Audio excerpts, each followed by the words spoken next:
Hey, it's Rebecca. So, a lot of people ask about self harming.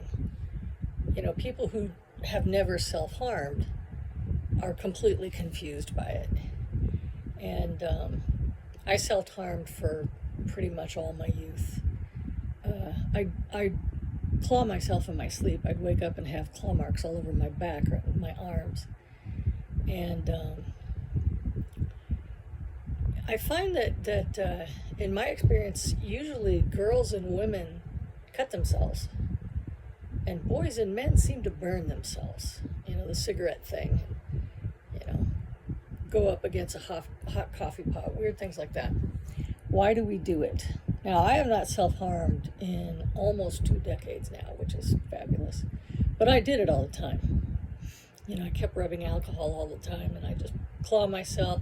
I didn't have to use tools because my fingernails are very, very thin, so I can easily cut my own skin.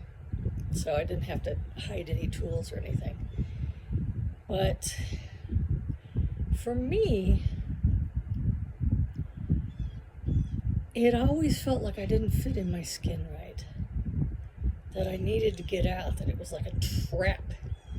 And when I clawed the skin, it felt like a release, kind of like letting air out of a tire, so that there's not that awful, awful self-hatred pressure. And I'd cut myself or anything for, being stupid, being a coward, being ugly, being fat, being, anything. Shy. I was pathologically shy when I was little. I used to hide behind trees when cars drove by so they wouldn't see me in our little farm town I lived in. But the self-harm for me was always the release. For some reason,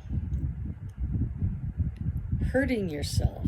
For one thing, insecurity addicts, when they're in the throes of it, they hate themselves just horrifically.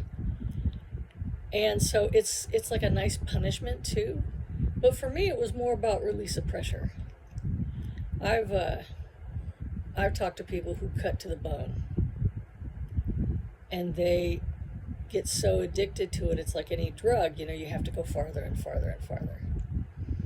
So, to all my self-harming brothers and sisters out there, it is possible to stop, and you're not alone. And it's good to share, to help people understand why we do these crazy, crazy things. Love you. You hang in there.